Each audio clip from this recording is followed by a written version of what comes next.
श्री गुरुभ्यो नमः. अंतर्ब्रह्मच्या आजच्या या व्हिडिओत आपल्या सगळ्यांचं मनपूर्वक स्वागत आहे. मंगलम या ऑनलाईन कार्यशाळेअंतर्गत आपण आपल्या आयुष्यातील अतिशय महत्त्वाच्या घटकांवरती सखोल चर्चा करून त्या सगळ्या घटकांविषयी एक संतुलन निर्माण व्हावं या दृष्टिकोनातून काम करत आहोत. त्याचाच एक भाग म्हणून मंगलमच्या प्रत्येक सेशननंतर एक गायडेड स्वरूपाचं म्हणजेच मार्गदर्शनपर असं ध्यान आपल्याकडून करवून घेतलं जातं. हे ध्यान करत असताना हा आवाज आपल्याला वेगवेगळ्या सूचना देतो आणि त्या सूचनांचं पालन करत त्या व्यक्तीला ध्यान स्थितीमध्ये जाण्यासाठी एक पार्श्वभूमी तयार होते किंवा मदत मिळते. मात्र कधी-कधी असं होतं, की मंगलमच्या सेशनमध्ये सहभागी असलेल्या एखाद्या व्यक्तीला आपण ध्यान स्थितीमध्ये पोहोचू शकत नाही याची तीव्रपणे जाणीव होते. या व्यक्तीला आपण इतरांपेक्षा काहीतरी कमी आहोत, न्यून आहोत, आपलं चित्त एका जागी स्थिर होत नाही, आपलं लक्ष केंद्रित होत नाही, अशा अनेक गोष्टी मनामध्ये निर्माण व्हायला लागतात. खरं तर या सगळ्या गोष्टी बाजूला ठेवून नेमकं या प्रश्नाकडे कशा पद्धतीनं पाहायला हवं यासाठीचा आजचा हा व्हिडिओ प्रपंच. मंगलमच्या ऑनलाईन सेशनमध्ये सहभागी झालेल्या एका ताईंनी, ज्या गृहिणी आहेत, त्यांनी विचारलेला हा प्रातिनिधिक स्वरूपाचा प्रश्न आपल्या सगळ्यांच्या दृष्टिकोनातून अतिशय उपयुक्त आहे. ध्यान म्हणजे खरंच नेमकं काय? आपल्याला ध्यानाविषयी नेमकं काय माहिती आहे आणि जे माहिती आहे ते योग्य आहे का? यासारख्या अगदी प्राथमिक मुद्द्यांपासून आपल्याला या प्रश्नाकडे पाहावं लागेल. महर्षी पतंजली यांनी अष्टांग योग स्वरूपामध्ये याविषयी अतिशय सखोलपणे सांगून ठेवलेलं आहे. आपल्याला आपल्या व्यावहारिक जगामध्ये आपल्या रोजच्या जगण्याशी सुसंगत असा त्याचा अर्थ समजून घ्यायचा असेल तर अगदी व्यावहारिक भाषेतल्याच उदाहरणाने ते आपल्याला लक्षात घ्यावं लागेल. उदाहरणार्थ, आपल्या कुटुंबामध्ये एक 6 वर्ष पूर्ण झालेलं मूल आहे. त्याला आपण शाळेमध्ये पहिल्या इयत्तेमध्ये नेऊन बसवलेलं आहे. या मुलाकडून आपण जास्तीत जास्त काय अपेक्षा ठेवू शकतो? एक, शिक्षक जे सांगतील त्यानं ते ऐकावं. वेगवेगळ्या विषयांची नव्यानं त्याला जी माहिती होणार आहे, ती माहिती त्यानं त्याच्या शैक्षणिक कक्षेमध्ये आत्मसात करणं आणि आपली हुशारी गुणांच्या माध्यमातून आपल्या सगळ्यांना म्हणजेच पालकांना आणि शिक्षकांना अधोरेखित करून दाखवणं, ही जास्तीत जास्त अपेक्षा आपण त्या लेकराकडून करू शकतो. जर याच मुलाला आपण 10वीच्या बोर्डाच्या परीक्षेचा पेपर सोडवण्यासाठी दिला, तर तो काय करेल? जास्तीत जास्त ते मूल त्या पेपरचं एखादं पान फाडेल, त्याला जर येत असेल, तर उत्तम असं कागदी विमान बनवेल आणि ते विमान आपल्या डोळ्यांसमोरून भिरकावून उडण्यासाठी सोडून देईल. बघा, कदाचित हे ऐकत असताना आपल्याला किंचितसं हसू देखील आलं असेल. मात्र ध्यानाच्या बाबतीमध्ये आपण सगळेजण अशाच प्रकारे याच पद्धतीनं विमान उडवतो आहोत आणि आपल्याला याचं भानही नाही की नेमकं आपण काय करत आहोत. मुळात ध्यान करणं हा शब्दप्रयोगच चुकीचा आहे. ध्यान होत असतं, आपोआप उमलत असतं आणि त्या स्थितीला एखादी व्यक्ती ज्यावेळेला पोहोचते, त्यावेळेला त्या स्थितीमध्ये त्याला काय अनुभव आला हे देखील त्या व्यक्तीला सांगता येत नाही. कारण ती व्यक्ती आणि आलेला अनुभव हे एकरूप झालेलं असतं. कुठलाही प्रसंग, कुठलाही अनुभव आपण ज्यावेळेला दुसऱ्या एखाद्या व्यक्तीला सांगण्याचा प्रयत्न करतो, त्यावेळेला आपण त्या अनुभवापासून विलग झालेलो असतो. आपल्यातला जो निवेदक आहे, जो सांगणारा आहे, तो त्या अनुभवापासून विलग झाल्याशिवाय नेमकं काय घडलेलं आहे, हे त्याला निवेदन करता येणार नाही, सांगता येणार नाही. ध्यानाच्याही बाबतीमध्ये हेच सत्य आहे. कदाचित आपल्याला ऐकताना थोडंसं जड वाटत असेल, मात्र ही पहिली पायरी आहे. ध्यान हे करण्याची गोष्ट नाही, ध्यान हे होतं. आता जर बौद्धिक पातळीवर का होईना आपल्याला जर हे लक्षात आलं असेल, की ध्यान करण्याची प्रक्रिया नाही, होण्याची आहे. मग ते होण्यासाठी मी काय करायला हवं? हा प्रश्नच मुळात ध्यान स्थितीकडे घेऊन जाणारा आपला मार्गदर्शक आहे. पतंजलींनी सांगितलेल्या अष्टांग योगामध्ये याच्याविषयी सखोल माहिती दिलेली आहे. मात्र मी पुन्हा एकदा आपल्या रोजच्या जगण्याशी सुसंगत अशा गोष्टी आपल्याला काय करता येऊ शकतात, या दृष्टिकोनातून या व्हिडिओची चौकट आपल्यासमोर मांडते आहे. त्याच चौकटीचा आणि ताईंनी विचारलेल्या त्या प्रश्नाचा आधार घेत आपण आता या प्रश्नामध्ये आणखीन खोलवर उतरण्याचा प्रयत्न करू. ध्यान होण्यासाठी मी नेमकी काय काय पूर्वतयारी करायला हवी? ध्यानाच्या प्रक्रियेला सामोरं जात असताना अतिशय महत्त्वाची आणि पहिली पूर्वतयारी म्हणजे ध्यान होण्यासाठीचा हट्ट आपण सोडला पाहिजे. कदाचित आपल्याला हे पटणार नाही. आपण म्हणाल, जर मी ठरवलंच नाही आणि मी त्याच्यावरती निष्ठापूर्वक ठामच राहिले नाही, तर माझं ध्यान कसं होईल? ध्यान ही आपलं बाह्य बळ वापरून करण्याची प्रक्रिया नाही. अगदी अंगावर येणारं वाक्य आहे, मात्र तरी देखील मला इथे ते वापरावंसं वाटतं. ध्यान हा कुस्तीचा आखाडा नाही. आपल्या समोर कुठलातरी बलदंड मल्ल उभा आहे आणि त्याला वेगवेगळे डावपेच करून आपल्याला चित करायचं आहे, अशा भावनेनं आपल्याला ध्यान प्रक्रियेकडे पाहता येणार नाही. किंबहुना आपण जर असं पाहायला गेलो, तर बाकीचं राहू द्या, या पहिल्या पायरीवरच आपण स्वतः चितपट होणार आहोत आणि मग एकदा का चितपट आपण झालो, तर पुन्हा त्या मार्गाला लागण्याचा प्रश्नच उरत नाही. थोडक्यात ध्यान ही बलानं होणारी प्रक्रिया नाही. सहज भाव हा ध्यान प्रक्रियेचा आत्मा आहे आणि तोच भाव आपल्याला अगदी कष्टपूर्वक अर्जित करावा लागणार आहे, मिळवावा लागणार आहे. याचं साधं कारण आहे, आपल्या जगण्यातला सहजभावच आपण हरवून बसलेलो आहोत. बघा, सकाळी उठल्यापासून रात्री झोपेपर्यंत अशी कोणती गोष्ट आहे, की जी काहीही न ठरवता आपण करतो? सहजपणे घडायचं म्हणून घडते. अशी एक तरी गोष्ट आहे का आपल्या आयुष्यातील? तर दुर्दैवानं आपल्याला सांगावं लागतं, अशी एकही गोष्ट नाही. कारण आपण स्वतःला अतिशय काटेकोरपणे वेळ आणि काळाच्या मर्यादेमध्ये करकचून बांधलेला आहे.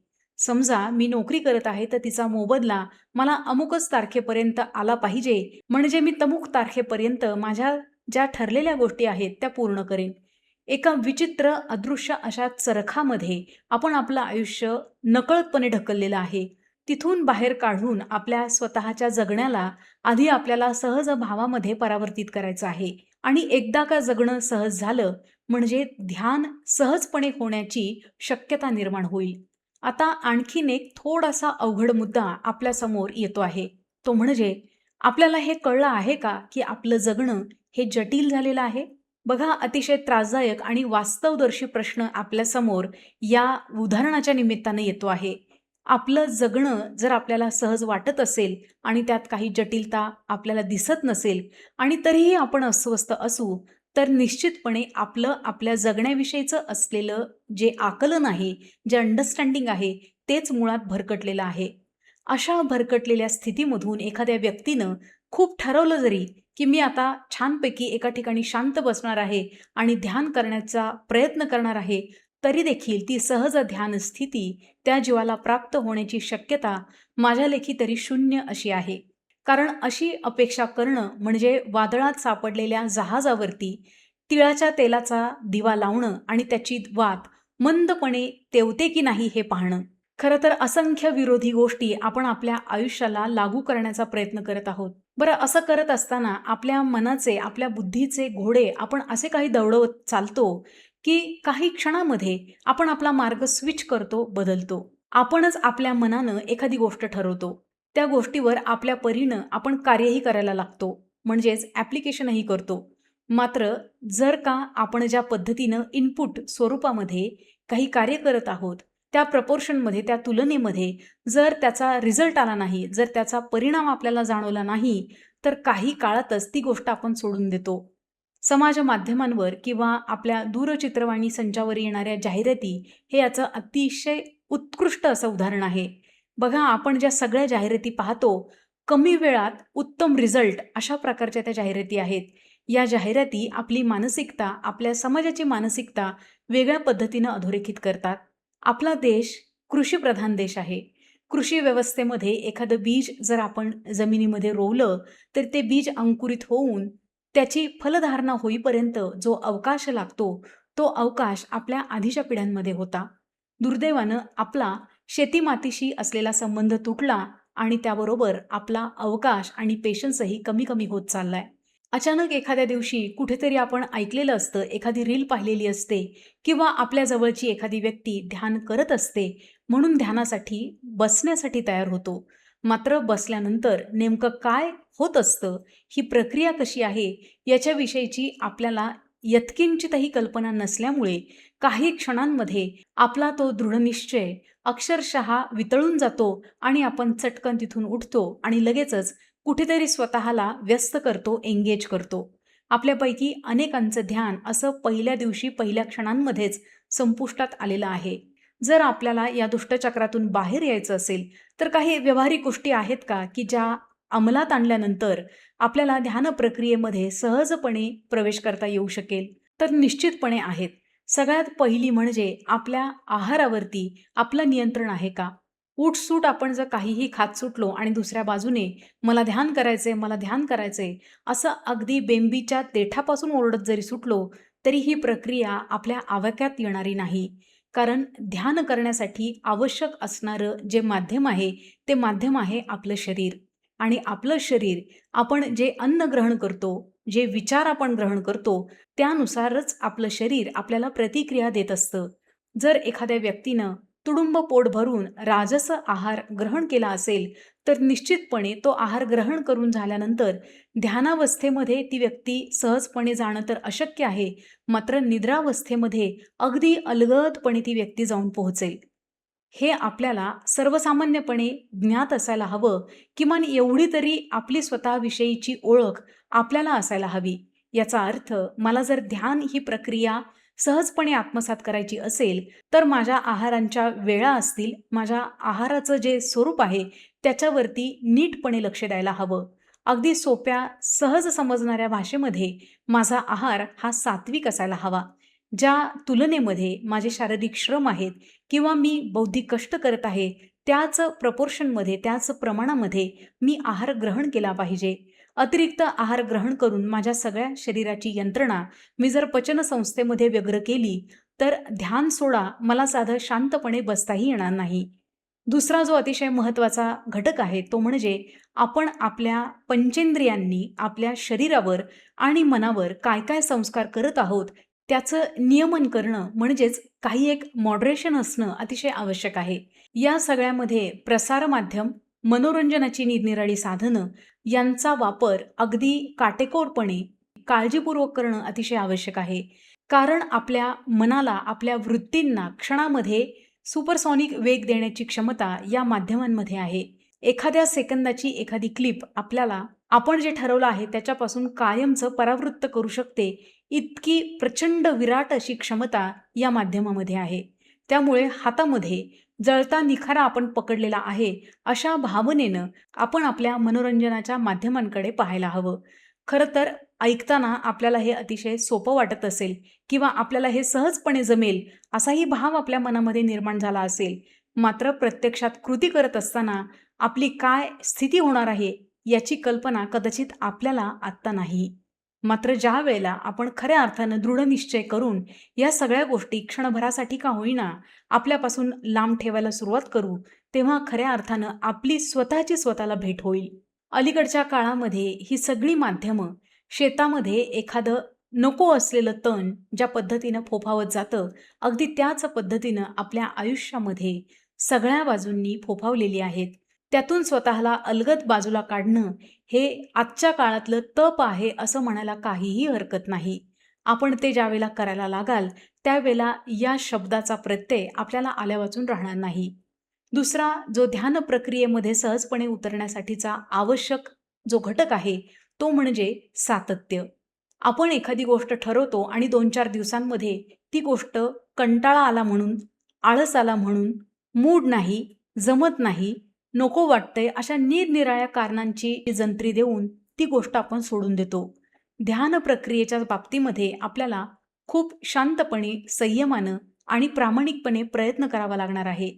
या प्रयत्नामध्ये साधारणपणे किती दिवस मी प्रयत्न करणं अपेक्षित आहे? तर ऋषी परंपरेनुसार किंवा आपल्या आधीच्या पिढ्यांनी ज्या पद्धतीनं या प्रक्रिया आत्मसात केलेल्या आहेत, त्यांच्या मार्गदर्शनानुसार किमान 40 दिवस न चुकता अखंडपणे आपल्याला आपण जी प्रक्रिया स्वीकारणार आहोत, आपण जे माध्यम स्वीकारणार आहोत, त्या माध्यमाच्या आधारे ध्यान प्रक्रियेला सामोरं जायचं आहे. आता 40च दिवस का? तर आपल्याकडे या 40 दिवसांना अतिशय महत्त्व आहे. तंत्र परंपरेमध्ये कुठलंही अनुष्ठान हे 40 दिवसांचं आहे किंवा आपल्याकडे आपण सव्वा महिना अमुक एखादी गोष्ट करायची आहे, असं नेहमी ऐकत आलेलो आहोत. सव्वा महिना म्हणजे साधारणपणे 40 दिवसांचा कालावधी आपल्या परंपरेमध्ये कुठलीही गोष्ट नव्यानं जर एखाद्या जीवाला आत्मसात करायची असेल, तर सातत्यपूर्ण स्थितीमध्ये एखाद्यानं जर 40 दिवस तीच गोष्ट न थकता, न चुकवता, न खंड पाडता जर केली, तर ती गोष्ट त्या व्यक्तीच्या आयुष्यामध्ये आयुष्यभरासाठी एम्बेड होते किंवा प्रविष्ट होते. जर मला माझ्या आयुष्यामध्ये ध्यान प्रक्रियेला कायमचं एम्बेड करून घ्यायचं असेल, तर न चुकता अखंड सावधान राहून मला 40 दिवस ही प्रक्रिया नेटानं करायची आहे. भले मला कंटाळा येईल, भले मला जाग येणार नाही, कदाचित आळसही येईल. या सगळ्या गोष्टी क्षणभरासाठी असतात. कधी-कधी आपली परीक्षा पाहणाऱ्या देखील असतात. हे सगळं बाजूला ठेवायचंय आणि आपल्याला जे आपण ठरवलेलं आहे, निश्चित केलेलं आहे, ते करायचं आहे.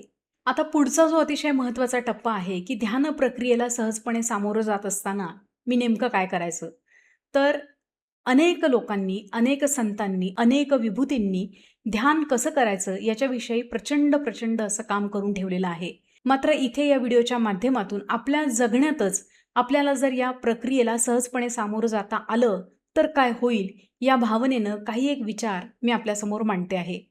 आपण जेही काही काम करताय, समजा आपण घरात स्वयंपाक करत असाल किंवा ऑफिसमध्ये टेबलवर बसून काही काम करत असाल, शेतामध्ये दारं धरत असाल किंवा एखाद्या दुकानामध्ये धान्य मोजण्याचं किंवा वस्तू विकत देण्याचं काम करत असाल, काम कुठलंही असेल, त्या कामामध्ये जर आपण एकतानता आणू शकलो, तर आपल्यासाठी ते ध्यान आहे.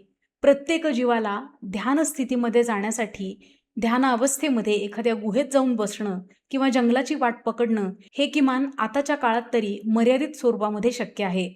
मग उर्वरित जीवांनी काय करायचं? आपल्यासारख्या संसारी माणसांनी, गृहस्थांनी जे काही आपल्यासमोर मांडलेलं आहे, त्याच्यामध्ये आपलं चित्त एकसंध कसं होईल, आपली अलाइनमेंट कशी होईल, या दृष्टिकोनातून पाहायचं आहे. आता एखाद्याला वाटेल, की ती कंटाळवाणं आहे हे. मला माझ्या कामामध्ये अजिबात इंटरेस्ट नाही. मात्र रोजीरोटीसाठी मी ते काम करत आहे. यामध्ये मला ध्यानस्थिती कशी प्राप्त होईल? बघा, आपल्या प्रश्नातच आपलं उत्तर आहे. मुळात रोजीरोटीसाठी आपण ते काम करत असाल आणि तरीही त्याच्यामध्ये आपल्याला रस निर्माण होत नसेल, याचा अर्थ आपल्याला जी गोष्ट मनापासून करावीशी वाटत नाही, मात्र कंपल्शन म्हणून बळजबरीनं आपण जर ती करत असाल, तर निश्चितपणे आपल्या मनामध्ये प्रचंड मोठा कोलाहल निर्माण होणार आहे. आता वस्तुस्थिती ही आहे, की माझा बॉस ऑफिसमध्ये मला नेहमी काउंटर करतो किंवा साईडलाईन करतो, इतरांना श्रेय देतो, मात्र मला ते काम करणं भाग आहे. इथे एक छोटासा प्रश्न स्वतःचा स्वतःला विचारायचा आहे. आपण जे काम करतो आहोत, त्याच्यातून आपल्याला मोबदला मिळतो आहे, याच्यासाठी करतो आहोत का तिथल्या व्यक्तींशी आपला कसा घरोबा निर्माण होईल याच्यासाठी करत आहोत? उत्तर सहज आहे. मला ज्या कामामधून उपजीविकेसाठी पैसे मिळत आहेत, धन मिळत आहे, तेच तिथे थांबण्याचं कारण आहे. मग त्या कारणाशी संबंधितच आपला सगळा व्यवहार असला पाहिजे. इथेच आपल्याला त्या ध्यान प्रक्रियेमध्ये सहजपणे प्रवेश करता येऊ शकतो. आजूबाजूला काय चाललं आहे, कोण काय म्हणतं आहे, कुणाला काय वाटतं आहे, हा माझा विषयच नाही. मला जे काम दिलेलं आहे, त्यातून मला काही प्राप्ती होते आहे, हा अगदी व्यावहारिक जरी हेतू पुढे ठेवला, तरी देखील आहे त्या कामामध्ये आपल्याला ती प्रचंड शांतता आणि तो आनंद मिळेल, जो आपल्याला ध्यानस्थितीमध्ये प्राप्त होतो. सुरुवातीला आपल्याला हे जड जाईल, कारण आजवर आपण मनाला जे आवडत नाही किंवा मनाच्या विपरीत अशाच गोष्टी करत आलेलो आहोत.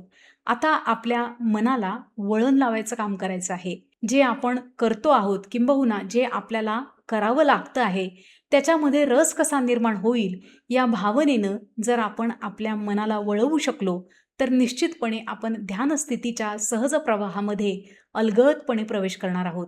नकळतपणे इथे आपल्या जगण्याला आपण सहज भावामध्ये परावर्तित करतो आहोत.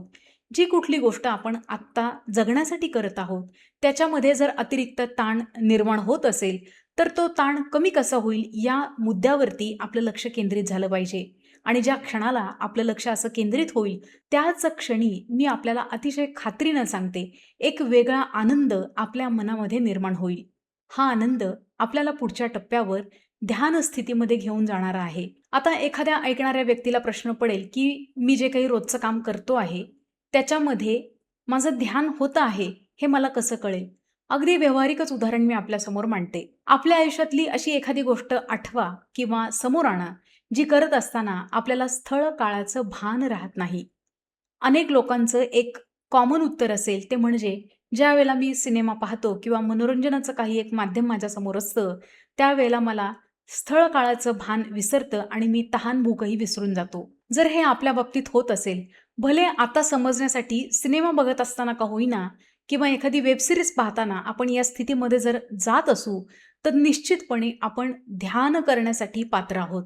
आता कदाचित माझ्यासारख्या वात्रट विचार करणाऱ्या जीवाला प्रश्न पडू शकतो, की असं जर असेल, तर सिनेमा बघणं म्हणजे ध्यान आहे का? उत्तर आहे मोठ्या ठळक शब्दांमध्ये नाही. कारण आपण ज्यावेळेला सिनेमा पाहतो त्यावेळेला एका कल्पित जगामध्ये आपण नकळतपणे वाहून गेलेलो असतो आणि ध्यान प्रक्रियेचा प्रवासच मुळात सगळ्या कल्पित शक्यतांमधून जीवाला अलगदपणे बाहेर काढणं आणि सत्याचा प्रकाश दाखवणं. आणि याचसाठी अतिशय द्रष्टाभाव असलेल्या आपल्या आधीच्या पिढ्यांनी काही साधनं आपल्याला दिलेली आहेत. मंत्र, स्तोत्र किंवा एखादा जप ही अतिशय महत्त्वाची साधनं आहेत. कदाचित आपल्याला या 3 पैकी कुठलंही लागू पडत नसेल, तर आपल्यासाठी ज्ञानमार्ग खुला आहे. सत्याचा शोध घेण्यासाठी असंख्य मार्ग उपलब्ध आहेत. त्यातला एक मार्ग म्हणजे ध्यान आहे. मात्र प्रत्येक जीवाला तो मार्ग असेलच अशातला भाग नाही. बघा, दरवर्षी आळंदीहून पंढरपूरला वारी जाते. लाखोंच्या संख्येनं वारकरी त्याच्यामध्ये सहभागी झालेले असतात आणि त्या पंधरवड्याच्या कालावधीमध्ये ते देहभान विसरून, घर-संसार विसरून फक्त पांडुरंगमय झालेले असतात. ही ध्यानस्थिती नाही का? निश्चितपणे ही अतिशय उत्कट प्रकारची ध्यानस्थिती आहे. आपल्या प्रत्येक जीवासाठी एक मार्ग निश्चित केलेला आहे. त्या मार्गापर्यंत जाणारे सगळे अडथळे दूर करणं हे आपलं काम आहे. अडथळे दूर करत असताना निश्चितपणे आपल्याला वेगवेगळ्या प्रकारे मदतही होते आहे. मात्र त्या मदतीकडे स्वीकाराच्या भावनेनं पाहणं हे पुन्हा त्या जीवाच्या तयारीनुसार निश्चित होईल.